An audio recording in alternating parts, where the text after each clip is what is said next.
Hello, good afternoon, everybody. I will call this meeting of the Senate Judiciary Committee to order. Will the Secretary please take the roll? Senator Flores, Present. Senator Orenshaw, Senator Lang, Senator Wynn, Senator Hansen, Senator Krasner, Senator Ellison, Chair Scheibel. And I am here. Please mark Senator Orenshaw absent, excused, or present if he makes it before the end of the meeting, which, even though I wish he would, I hope he doesn't, because I know that he's still on a plane, and hopefully we're done before the plane lands because of the weather coming out of Las Vegas this morning. So mark him absent, excused. Please mark Senator Wynn present when she arrives. I think she's presenting in another committee right now. And with that, we will go ahead and take our bills in order unless somebody jumps up and tells me that they want them taken out of order for some reason. And just as a reminder, everybody, I know that this is this time of session where we are working frantically to get amendments completed and other documents in order. If you are submitting a conceptual amendment to your own bill, you can submit that to my committee manager. Please make sure that three things. Number one, have the number of the bill and your contact information at the top of the amendment. Number two, please make sure it is in a PDF format. That is the only way we can upload it to Nellis. And number three, please get it to us as early as possible. The committee rules do call for 24 hours, so if you can do that, great. I have been making exceptions, and I will continue to do so because it is that time of year. But advance notice is always helpful to all of us. And with that, I will open up the hearing on AB 3.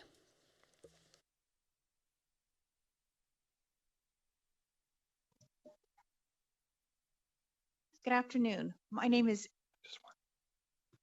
Erin Truman, and I am an alternative dispute resolution and discovery commissioner in the 8th Judicial District Court. I am here to present AB 3 with my associate Commissioner Adam Gans. Adam Gans, also a ADR commissioner, discovery commissioner in the 8th Judicial District Court. This bill seeks to increase the cap on the mandatory arbitration program to lower the civil caseload for district court judges and to protect the fast and cost-effective access to justice. We presented this bill to the Assembly, and there were several amendments proposed by stakeholders that the court has remained neutral on throughout the process. The arbitration program is an important program that resolves thousands of cases in the 8th Judicial District Court each year, and it is time to increase the cap to promote the efficacy of the program. And I'll turn the time over to Commissioner Gans with a presentation regarding the importance of making this change at this time. Thank you. Adam Gans for the record. And the proposal is for the cases that are filed after January 1st of 2023, or 2026, excuse me, is when this will take effect for any case that's filed after January 1st of 2026. Just a bit of an overview of the ADR program. ADR stands for Alternative Dispute Resolution. For decades, there's been ways to try to lessen the court's number of cases that's been in the court system throughout the country and the world, for that matter. And ADR has been a big part of that. It's a less formal process, less expensive, and less time-consuming than full litigation. The program that we're going to be talking about today was originally enacted 3 decades ago in Nevada by your predecessors under NRS 38.255. That is a mandatory non-binding arbitration in the district courts with population above $100,000.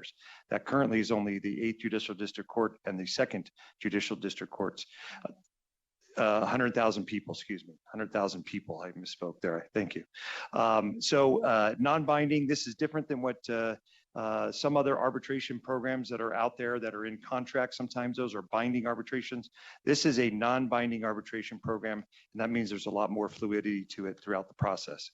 NRS 38.250 currently says that all civil cases with a probable value of less than $50,000 per person are assigned to the program automatically. It's an opt-out system.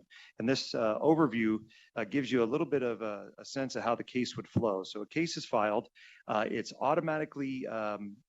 either automatically exempted because of certain categories of cases, for instance, medical malpractice cases or construction defect cases.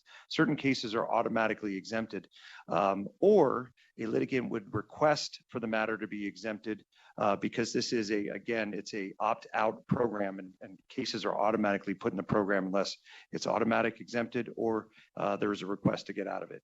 If the case is exempted from the arbitration program, it goes into the district court subfolder here, as you can see over there, or box, and then that would proceed to a jury trial. Currently, those cases are taking, I believe, 18 to 3 years on average to get through the process of the system. What we're going to call throughout this presentation is full jury trial.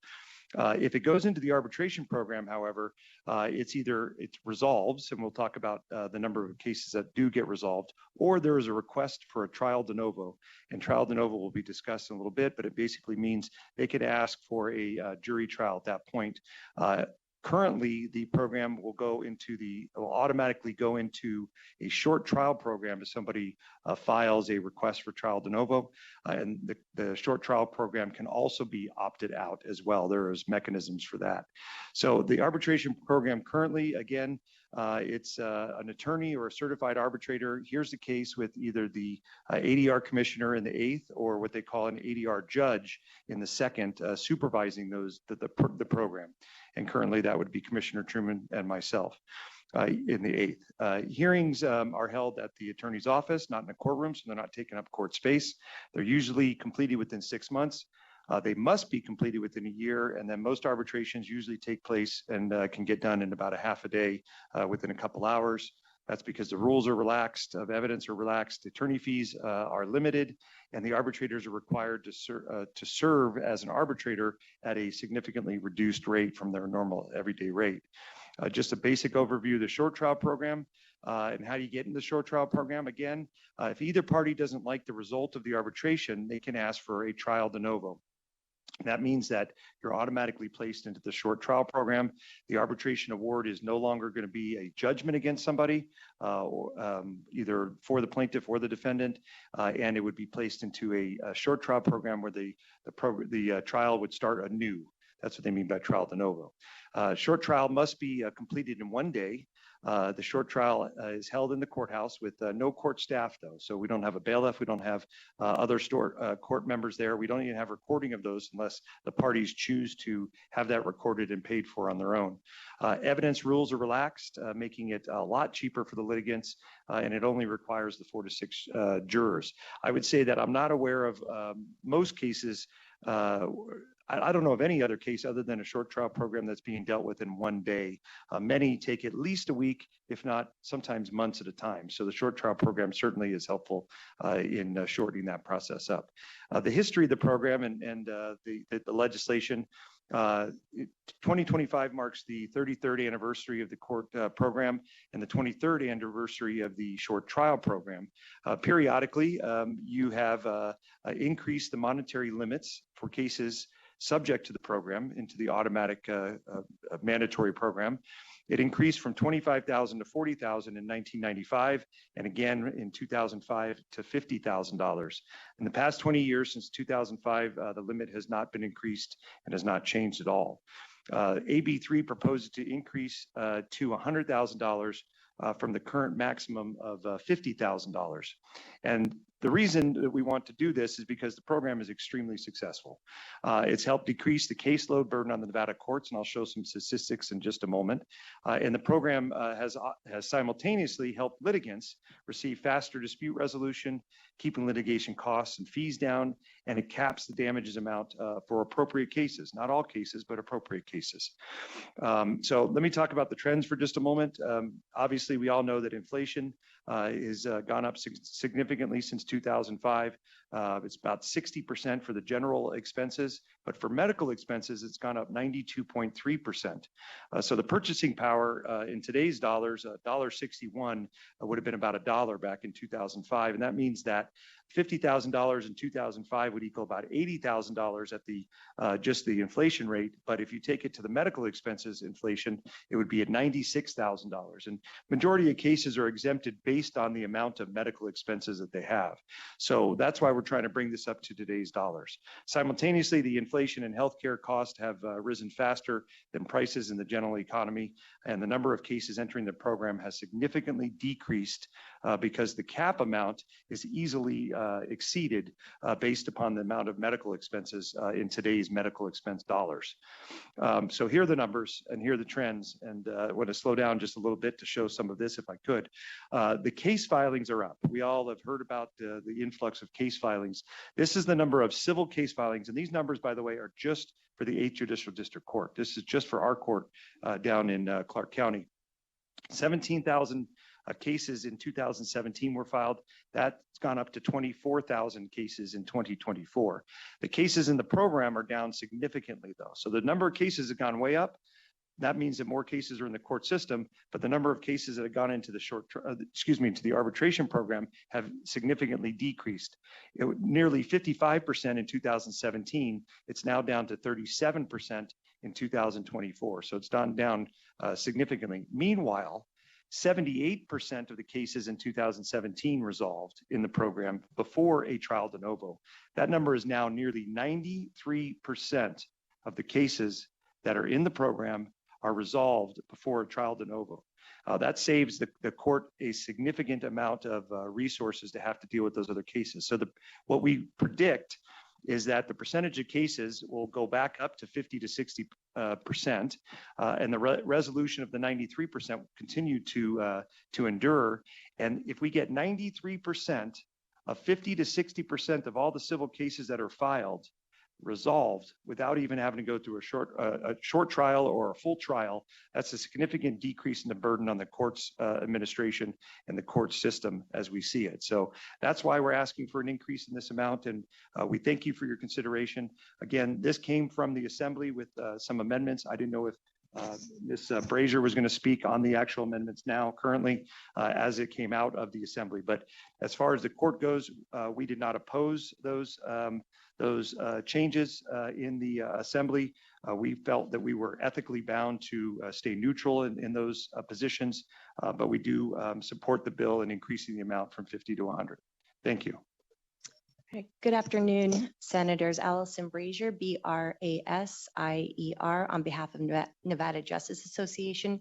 I'm just going to walk through the amendments. NJA was originally opposed to the draft on the Assembly side, just as it was originally written, but we worked with stakeholders, including discussions with the commissioners, but other stakeholders involved to work on those amendments that you see in the current form of the bill. Those amendments passed out of the Assembly, and we believe that those amendments and the original language of the bill will help to efficiently move cases in the court system at a reduced cost and a shorter time period for all parties involved. So I'll quickly just walk through the existing amendments, and then I know there is a proposed amendment as well, but the existing amendments that passed out of the Assembly,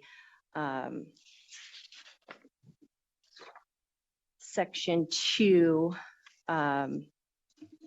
subsection 3O lists actions which would not be included in this in the ADR process, and these are actions that I think everyone involved agrees that are not appropriate to be decided by a court-appointed arbitrator. They're more suitable for a district court judge to decide those matters. Subsection 4 of Section 2, those increase because we're increasing the limits of the value limits on cases that will now be heard via alternative dispute resolution. We needed to modernize the other monetary values included in the statute that would provide for increased fees and costs that could be awarded in these higher value cases that will now be heard via the arbitration program. There are two proposed amendments to Section 2, subsection 4 that we submitted to the committee. The first one applies to Section 2, subsection 4A. The proposed amendment would remove specific language about the amounts of compensations to arbitrators, and instead indicate that those would be set by court rule or otherwise authorized by arbitration commissioners or a district court judge. And the reason for that is so that anytime a court rule changes, we don't have to come back before this committee to then match that change in statute. The next proposed amendment is still in that section 2, subsection 4, B2. B2 is, I think, probably just a typo maybe or an oversight, because the section above it, B1, already talks about the fees, and then subsection 2 again says fees. So the proposed amendment would just remove the word fees from 4B2, so that there's not inconsistencies between the two subsections. Moving on to the existing amended language. Let's see, I guess we're on section 2, subsection 4B, or C1. This talks about what happens to cases if either side is not happy with the arbitration award. Currently, all of the cases go to a short trial with the current limit at $50,000. Now, when we increase the limit in the arbitration program to $100,000,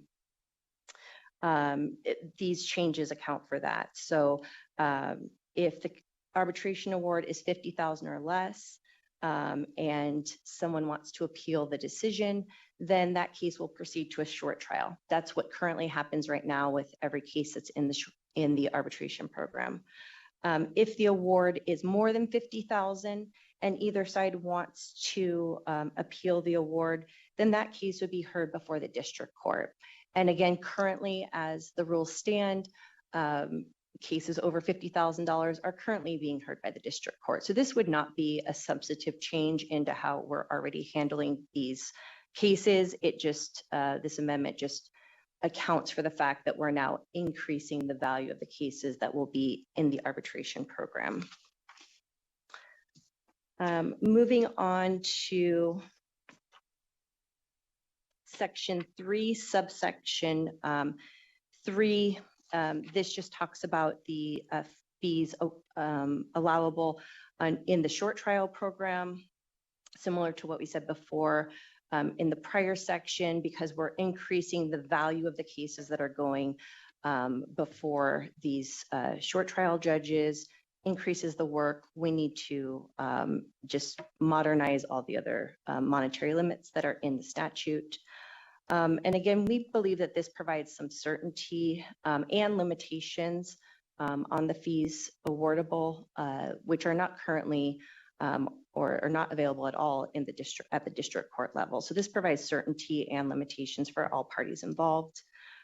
And then finally, in section 4, subsection 2, this is not in any of the proposed amendments, but in meeting with stakeholders, including gaming, they had some concerns about striking out the language in section 4, subsection 2A, where the findings of the arbitrator get presented as evidence to a jury, whether that's at short trial or in the district court.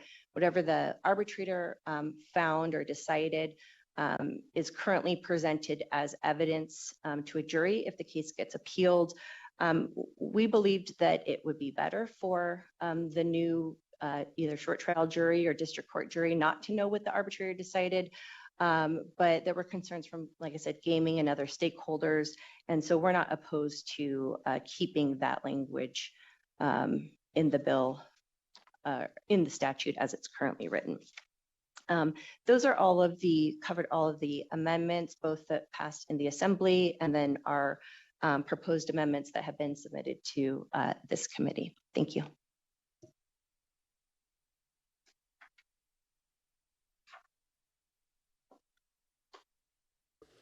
All right, does that conclude your presentation? That does. Thank you, Chair. Okay. Adam Gans, A-D-A-M-G-A-N-Z. Sorry, I didn't spell it out earlier. That's okay, thank you. All right, members, questions for our presenters on this bill, starting with Senator Hansen. Thanks, Madam Chair. No, many questions. Actually, is anybody here from the Supreme Court office? They could come down. I have some questions. The original bill from the Supreme Court has been basically totally changed. They only wanted the dollar amount bumped up from what I can tell. And then you have this massive amendment from the Nevada Justice Association. It totally changes the short trial concept. It eliminates several categories that otherwise the court could assign to short trials, like actions in which an insurer is alleged to have acted in bad faith regarding its obligations to provide insurance coverage. That will now be unavailable to go to short, what do they call it exactly, short trials. Because remember, we're excluding, the rules must exclude the following from any program of mandatory arbitration. So when I look at O, P, and Q, those will all now be excluded from any possible short trial. So this is going to actually expand the amount of cases that will go into the more standard things. So I want to, if anybody's here from the court, I'd like to know, this doesn't sound like what your original scope was.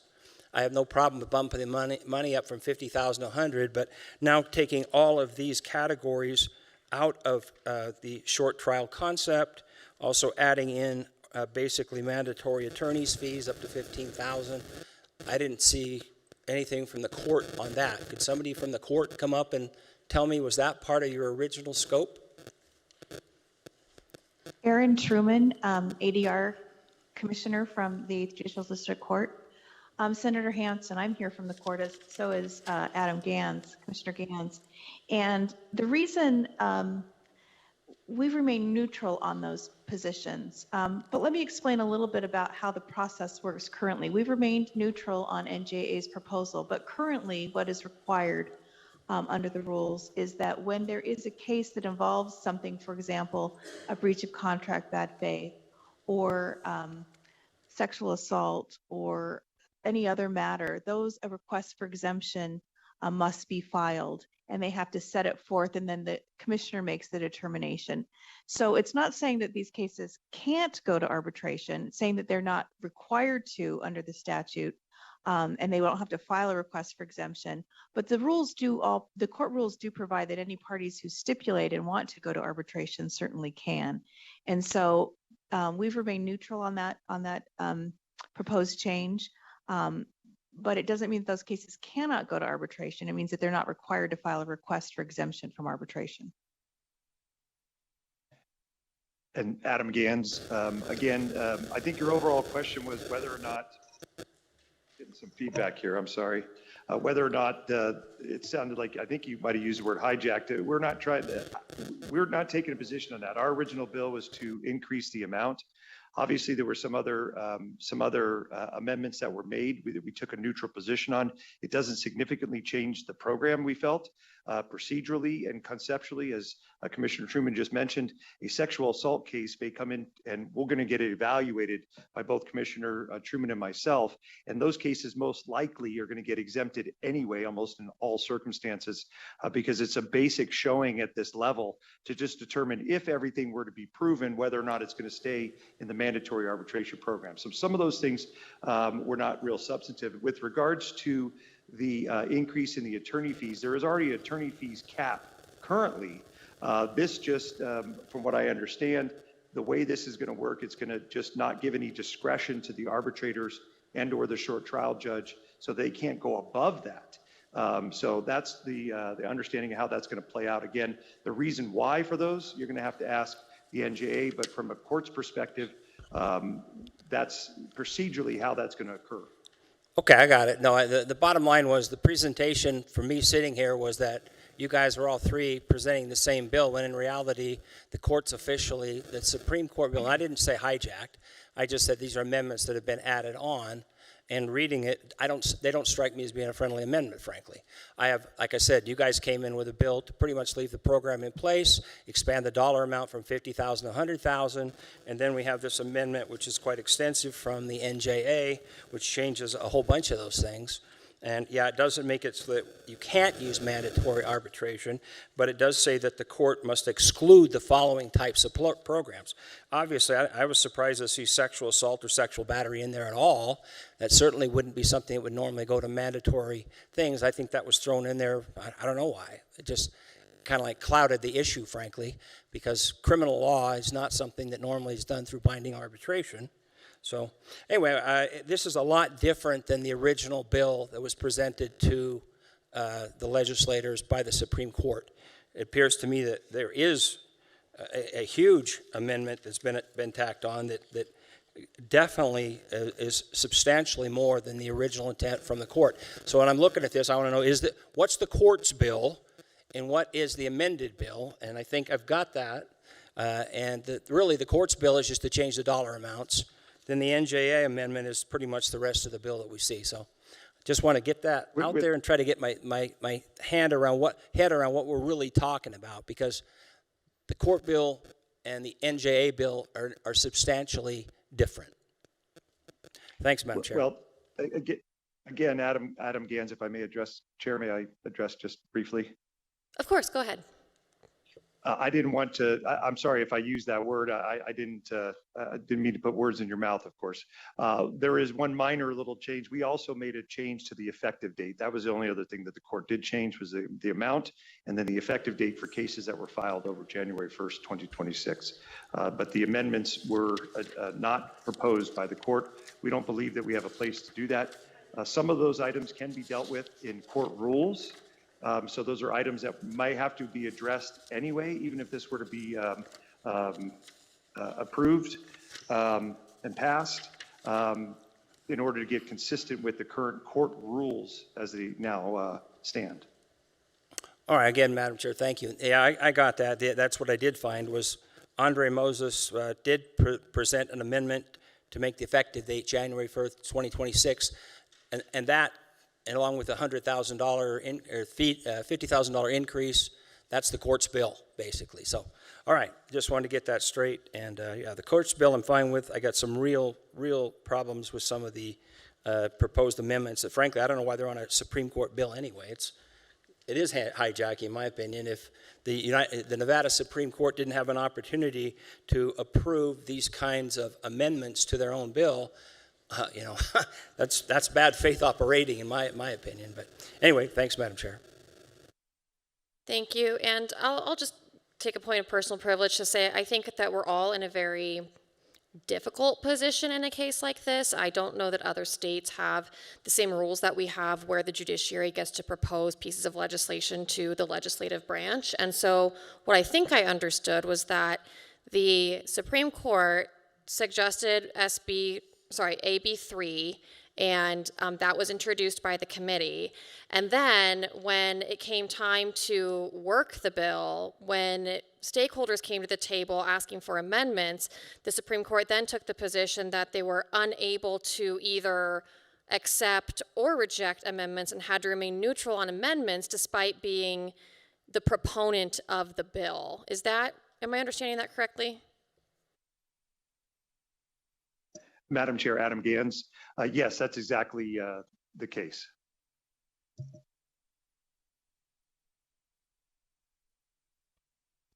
I was just saying that I think that's really unfortunate and almost unfair to the legislators now, who don't get a accurate feedback from the sponsor of the bill whether or not amendments are friendly. And I understand that we can't fix that in a hearing today. I guess wanted to recognize the difficult position that this puts all of us in. And with that, I will move to Senator Ellison, who also had a question. Thank you, Madam Chair, may I just address Sure. your last comment? Sure, go ahead. It's that the court may actually come to have to make a decision about some of these amendments at some later date. And therefore, we can't take a position on that ethically. If we're saying that we're proposing it, and then later on, we find that maybe it wasn't constitutional in some way, it makes it very difficult. So that's why we can't take a position when we propose a bill like this. We're really just trying to increase it so that there's additional cases that come into the program, as the legislature intended 30 years ago, for that to take away some of the cases from the court system to make it better. So hopefully that explains it a little bit. All right, we'll go to Senator Ellison. Thank you, Madam Chair. I've got a question on section 2, and I'm looking at line 21 through 23. It says volunteer programs for arbitration, civil action in the cause of the action arise in the state of Nevada when the amount of the issues exceed $50,000 to $100,000 per plaintiff. Is that going to limit a lot of people that would be going up into that section of the law?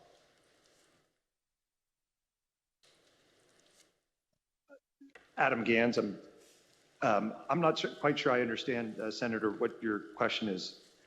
You jumped from 50,000 to 100,000, right? Correct. So with that increase is $50,000. So are you limited certain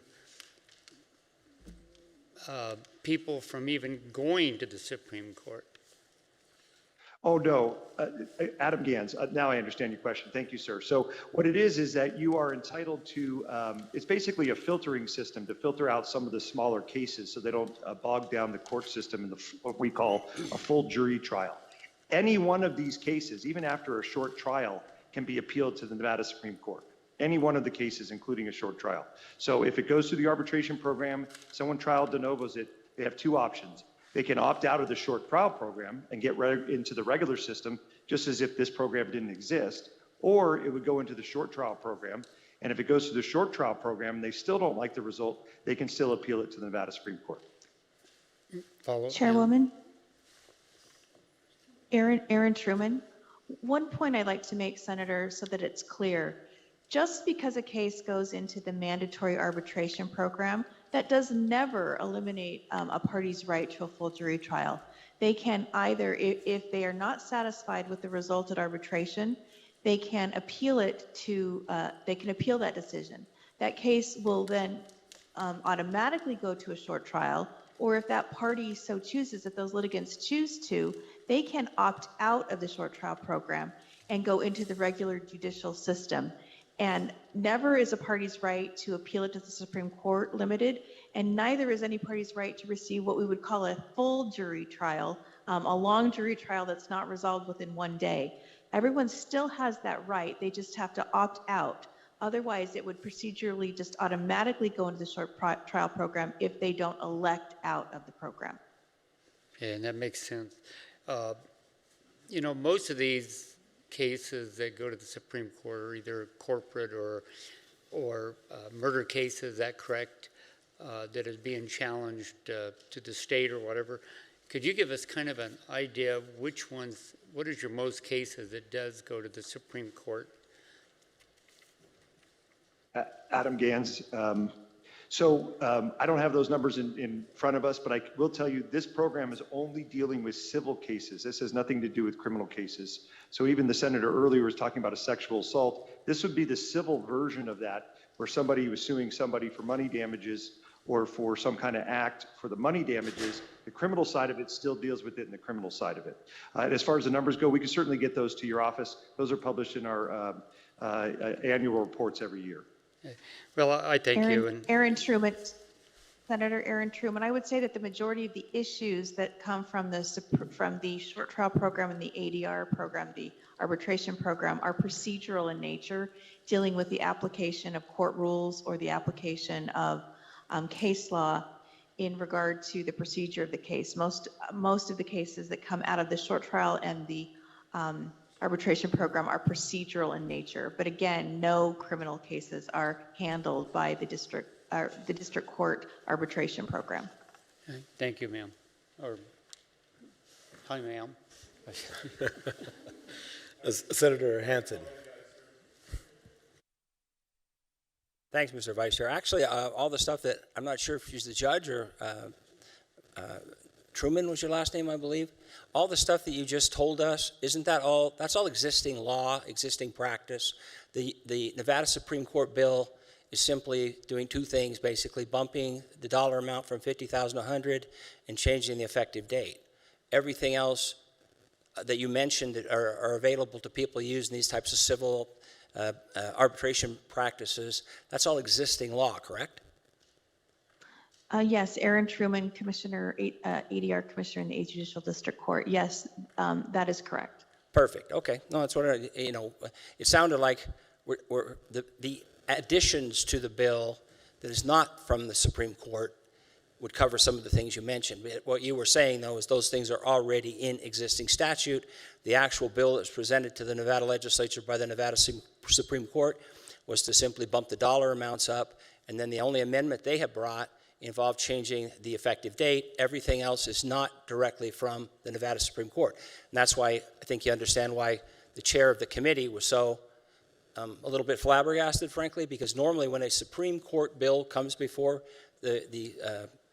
our committee, Judiciary Committee, they're almost always rubber stamped simply because of the Supreme Court, and they have very, very good reasons for doing it. That's why this one was so unusual, in that the original Supreme Court bill, which was very simple and basic, has been converted into something that's much, much more complex, dealing with a lot of different issues. So with that, I just want to get that on the record, that the existing law now is already what Judge or Commissioner Truman had mentioned. It's not part of these amendments that are proposed by the NJA. Thank you, Mr. Vice Chair. Members, any additional questions? Seeing none, thank you for the presentation. At this time, I'd like to invite you to sit back in the gallery, and we'll invite those wishing to testify in support of Assembly Bill 3 to please come forward.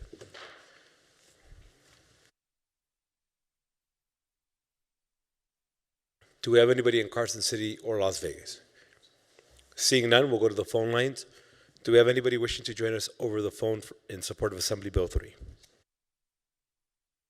Thank you, Vice Chair. If you would like to testify in support of AB 3, please press star 9 to take your place in the queue.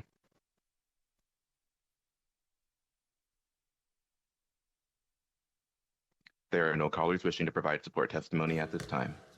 Thank you. At this time, we'll invite those wishing to testify in opposition to Assembly Bill 3, either in Carson City or Las Vegas, to please come forward.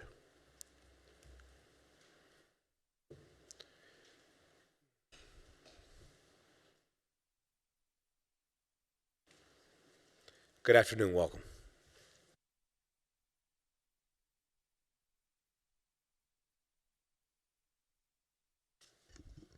Good afternoon, Vice Chair Flores and members of the committee. For the record, my name is Nick Schneider, Director of Government Affairs for the Vegas Chamber. We did have some concerns with AB 3 as amended in Revision 1.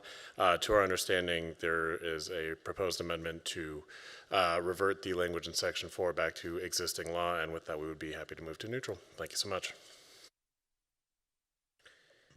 And thank you for joining us. Anybody else wishing to come forward? Seeing none, we'll go to the phone line. Anybody wishing to testify in opposition to Assembly Bill 3 over the phone? Thank you. If you would like to testify in opposition to AB 3, please press star 9 to take your place in the queue.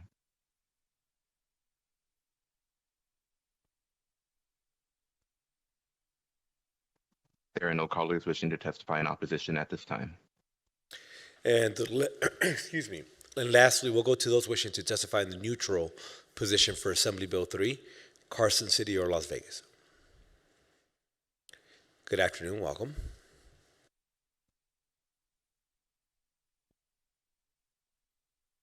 Thank you, Vice Chair Flores and committee members. Misty Grimmer, representing the Nevada Resort Association.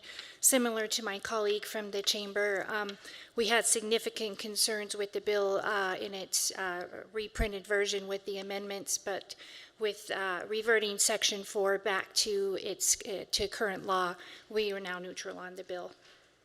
Thank you. And thank you for joining us. Anybody else wishing to come forward in the neutral position? Seeing none, we'll go to the phone lines. neutral testimony for Assembly Bill 3.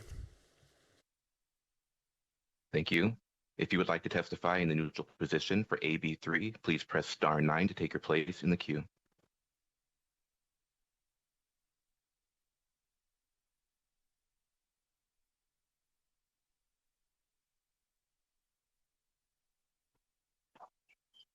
Hi, this is Katrina Ivanov. I apologize. I tried to get in for the opposition. Can I still speak?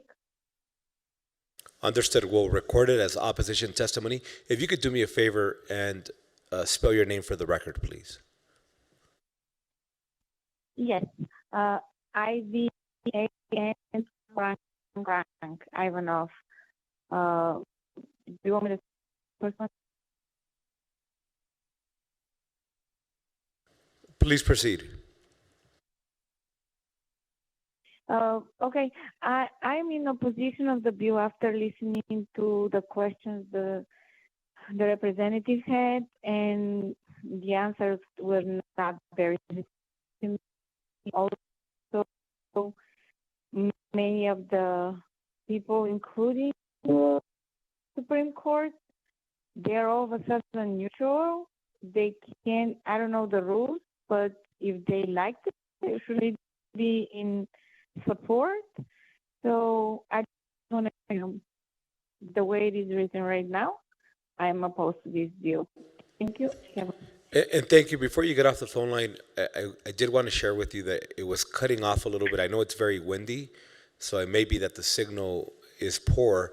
But just for the sake of getting the full breadth of your opposition, feel free to email our committee manager, and so that we can get your full opposition on the record. Thank you again for joining us. We'll go back to neutral testimony for Assembly Bill 3 over the phone. There are no other callers wishing to provide neutral testimony at this time. Sounds good. If we could have our bill presenters come back up if you have any closing remarks.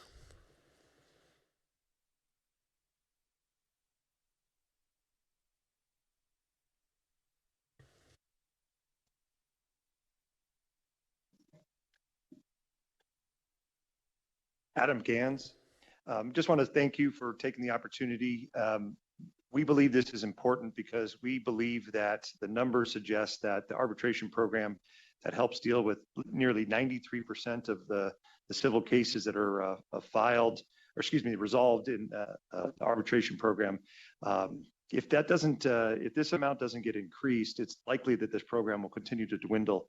And as I said, it went from 2017, it went from about 55% of the cases filed in the 8th Judicial District Court down to about 37%. And if we continue on that trend, the medical expenses are going to just make most of these cases be exempt from arbitration program anyway, and eventually the program will have no efficacy in helping to resolve some of these small disputes for low cost and access to justice for people. Thank you. And thank you. Thank you.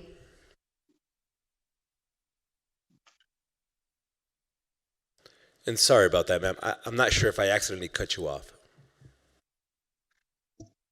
No, I just said thank you for your interest and support. And then because we did that, can I just get your name for the record, please? I'm so sorry, Erin Truman. All right, and thank you again for joining us today. We'll go ahead and close out the hearing on Assembly Bill 3.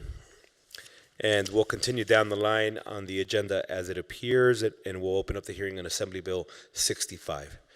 Good afternoon and welcome.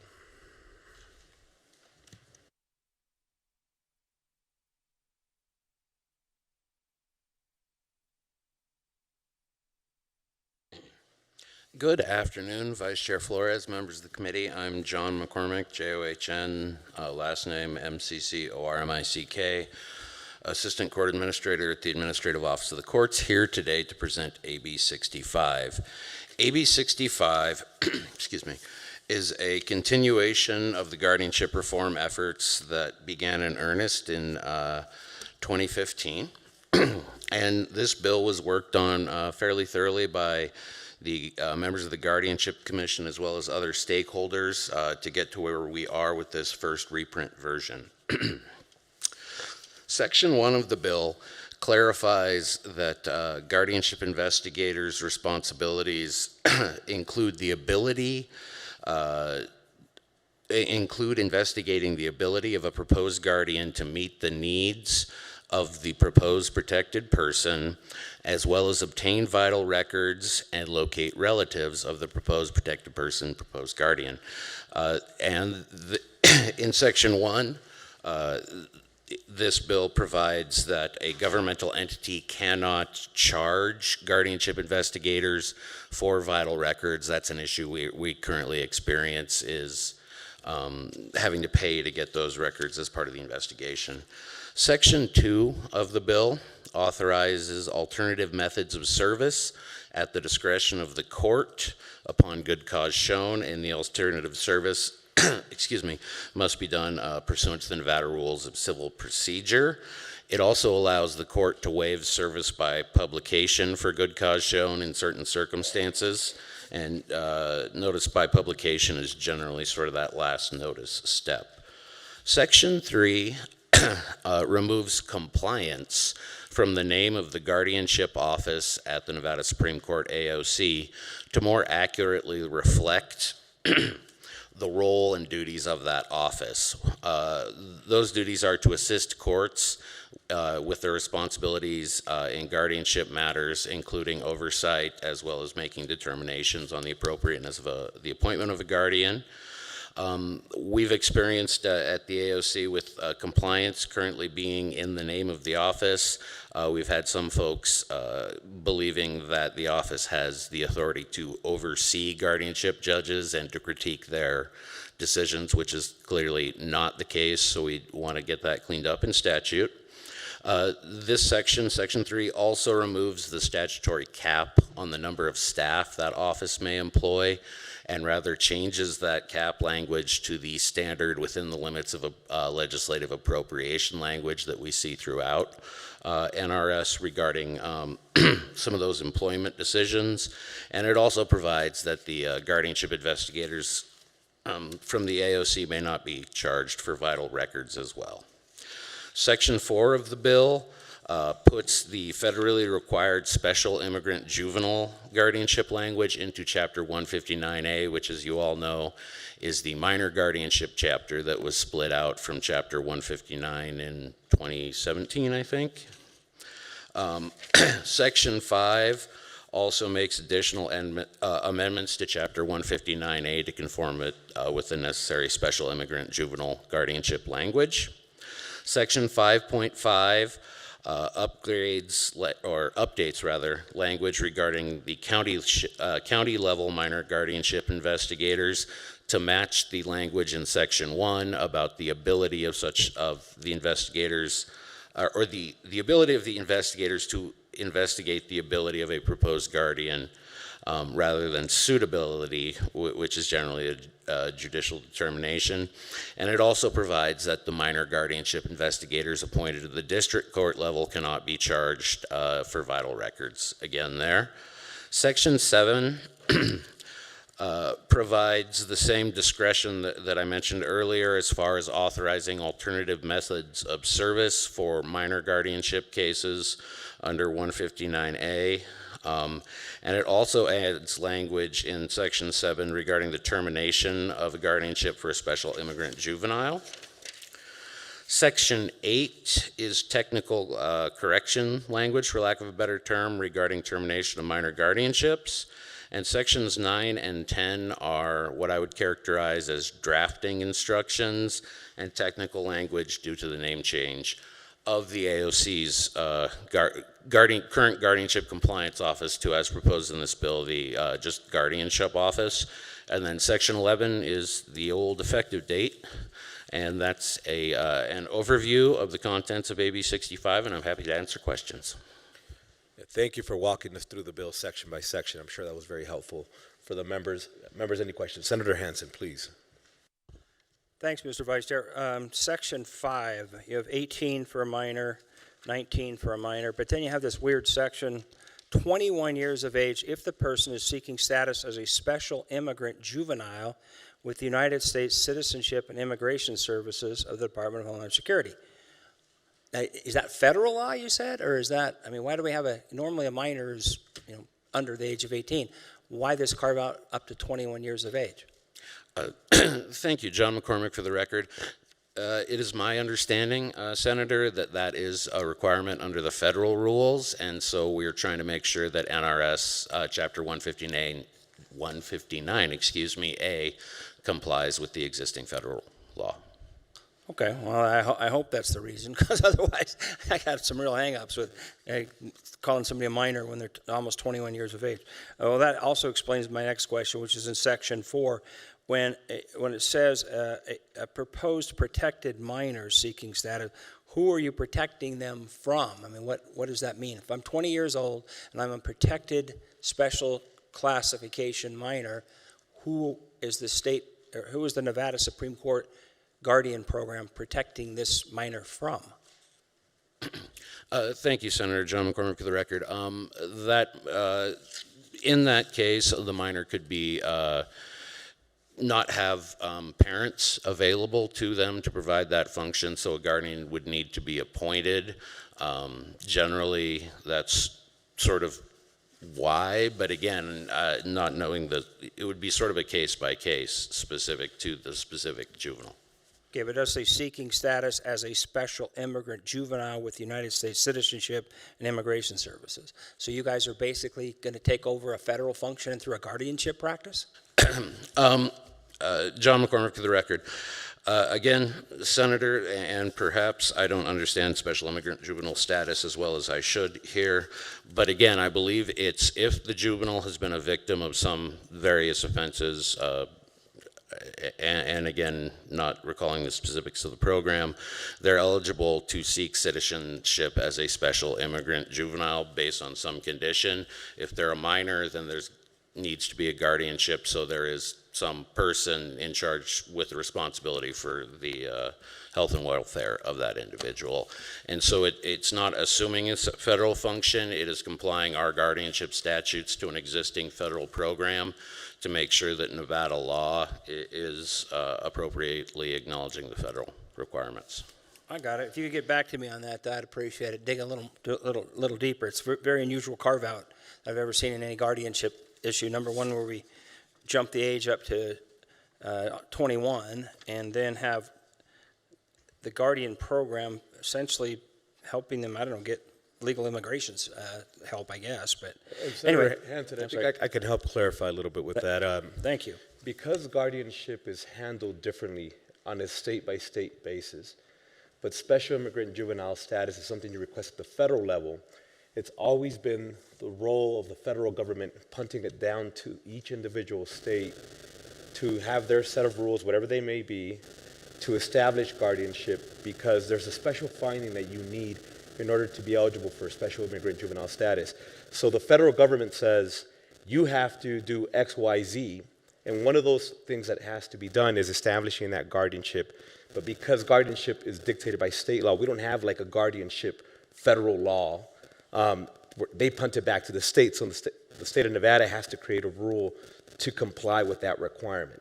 But that's the reason we see it like that. Otherwise, typically you would be right, the federal government would be handling it at their level, but guardianship, there's no such thing as the federal government handling it at the federal level. So they sent that responsibility back to each individual state. I got it. Thank you for that clarification.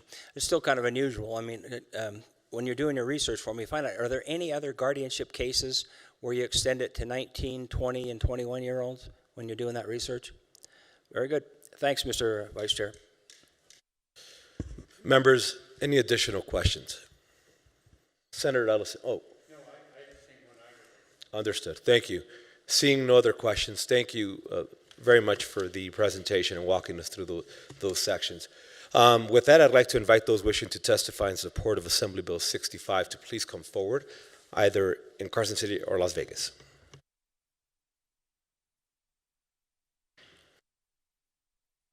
Seeing no one stepping forward in Carson City or Las Vegas, we'll go back to the phone line support testimony for Assembly Bill 65. Thank you, Vice Chair. If you would like to testify in support of AB 65, please press star 9 to take your place in the queue.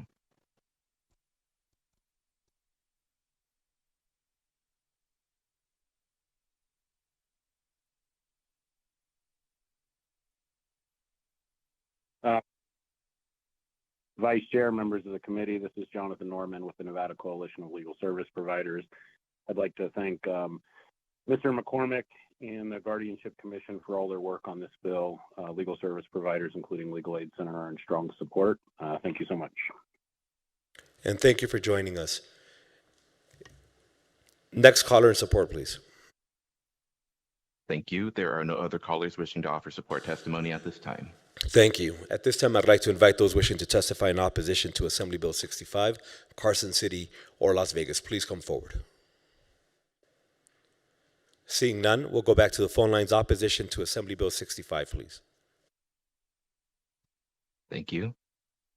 If you would like to testify in opposition to AB 65, please press star 9 to take your place in the queue.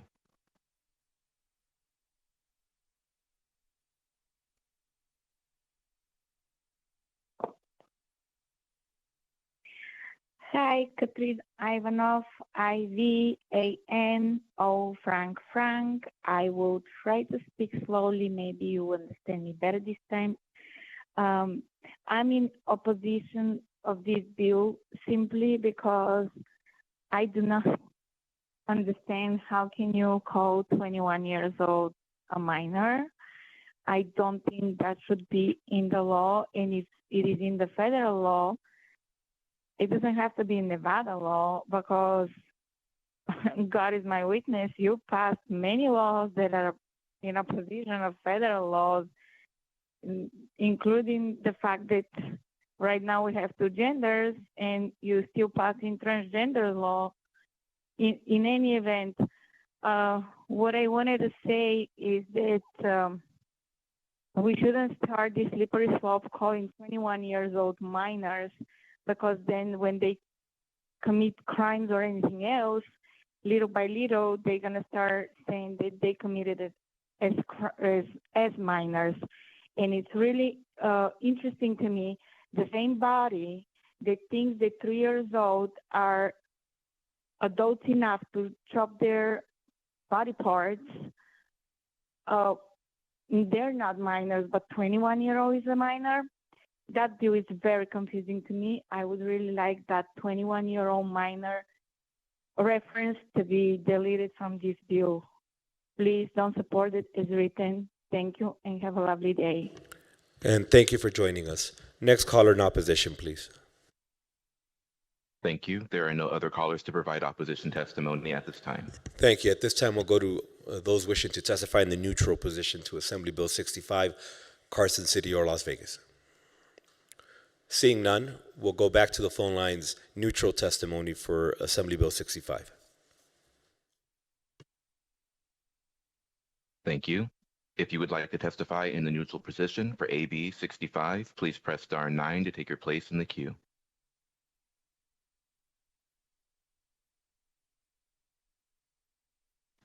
There are no callers wishing to offer neutral testimony at this time. Thank you. Any closing remarks we may have? Thank you again for presenting the bill. With that, we'll go ahead and close out the hearing on Assembly Bill 65, and we'll move to our final bill hearing for today, which is Assembly Bill 520. Good afternoon. Welcome.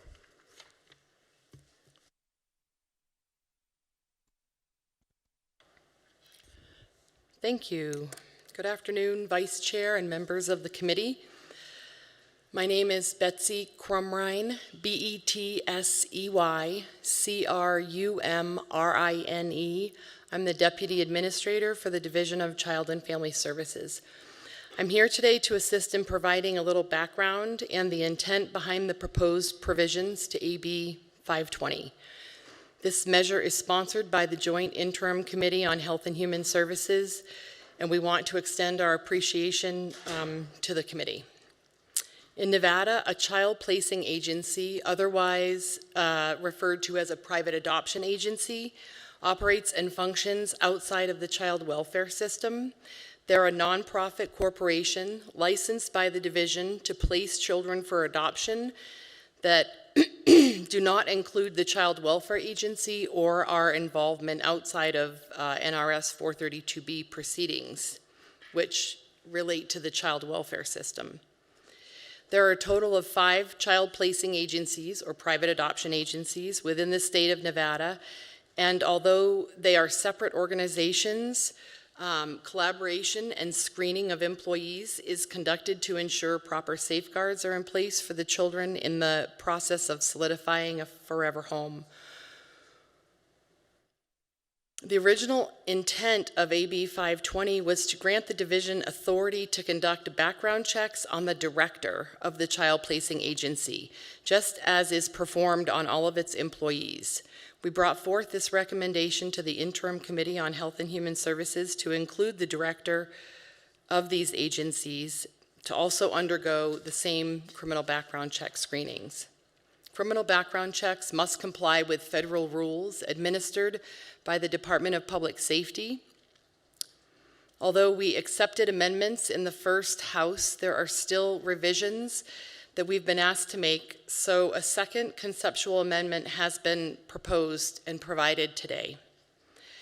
Essentially, the amendment will delete sections 3, 4, and 11 to ensure compliance with the federal rules. Unfortunately, or fortunately, I phoned a friend from the Department of Public Safety who I was able to speak with today, and we will be offering a third amendment to this bill, and I can get that to you within the next 2 days.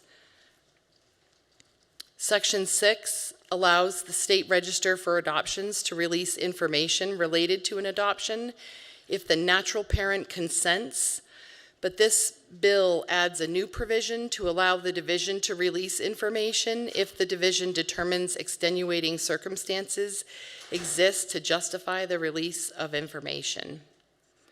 Currently, the only way biological family members of an adopted child may receive information is if the natural parent consents to the release of information. The challenge with this provision is that it doesn't contemplate or reconcile the ability for siblings to receive information about each other, even in adulthood. Biological grandparents, step-siblings, or the non-offending step-parent can't have access. Nor does it contemplate what should or could occur if the natural parent is deceased. This section will reconcile that dilemma. And finally, the other substantive change is in Section 8, which adds remote technology systems to the mechanisms in which an adoption proceeding is conducted virtually. Currently, the only allowable mechanism is the telephone, and a lot of our court systems now have Zoom capability, and for an adoption hearing where everybody shows up and it's a happy day, it's important to be able to have that visual if it's available.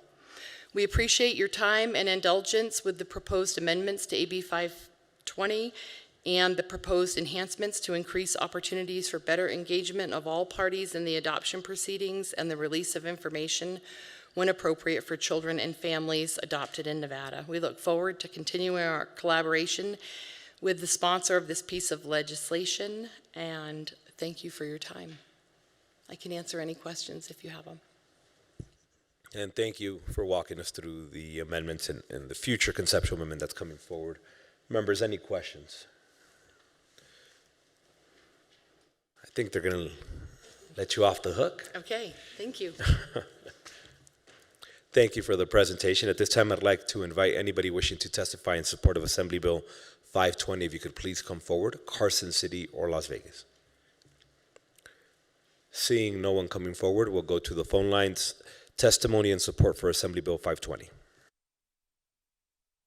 Thank you, Vice Chair. If you would like to offer testimony in support of AB 520, please press star 9 to take your place in the queue.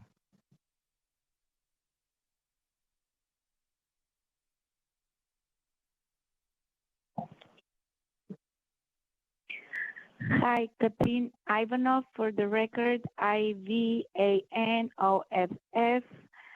Thank you for everybody working so hard for us, and I am in support of this bill. I believe that siblings, if they try to find each other, should be able to. And the way it was presented, I support this bill. Thank you, and have a lovely day. And thank you for joining us. Next caller in support, please. Thank you. There are no other callers to offer support testimony at this time. Thank you. Next, we'll go to those wishing to testify in opposition to Assembly Bill 520. If you could please come forward, Carson City or Las Vegas. Seeing no one stepping forward, we'll go to the phone lines. Opposition testimony for Assembly Bill 520. Thank you, Chair. The public lines are open and working. However, there are no callers to provide opposition testimony at this time. Thank you. Lastly, we'll move to those wishing to testify in the neutral position to Assembly Bill 520. If you could please come forward. Seeing no one stepping forward, we'll go to the phone lines. Neutral testimony for Assembly Bill 520. Thank you, Vice Chair. The public line is open and working. However, there are no callers to provide neutral testimony at this time. Perfect. At this time, would you like to have any closing remarks? No, absolutely not. You don't want to say something that might open the door that turns into a 3-hour-long hearing. Very wise. With that, thank you again for the presentation. We'll close out the hearing on Assembly Bill 520, and we'll move to our very final item on the agenda, which is public comment. Anybody wishing to join us for public comment? Seeing no one stepping forward in Carson City or Las Vegas, do we have anybody wishing to join us for public comment over the phone? Thank you. If you would like to provide public comment today, please press star 9 to take your place in the queue.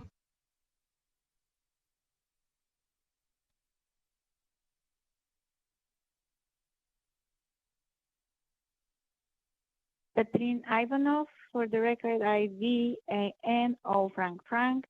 Just wanted to say thank you to everybody that is working hard for us. And also, I really appreciated the questions that the legislators were asking, as it makes it a little bit more understandable. I think I mentioned it before, but I'm not sure if you guys heard me because one of the things you couldn't hear me. So, yes, just want to say thank you for your hard work, and not just you, but the people that support you there, the people on the phone, and especially the people that are and those the voters, because the people that are representing big organizations think them well, but they kind of getting paid for that. But we, the regular callers, actually I take time from our family, from other things that we have to do, and time is the only thing we can get extra. So I wanted to extra thank you for them as well. And talk to me. Thanks. Have a lovely day. Thank you. You have a good day as well. Anybody else wishing to join us for public comment? Thank you, Vice Chair. There are no other callers to provide public comment at this time. Understood. Thank you. Members, just for clarification, tomorrow we will be meeting at 10 a.m. Again, just want to make sure that everybody is aware of the time change. We plan to meet at 10 a.m. Thank you for the questions. This meeting's adjourned.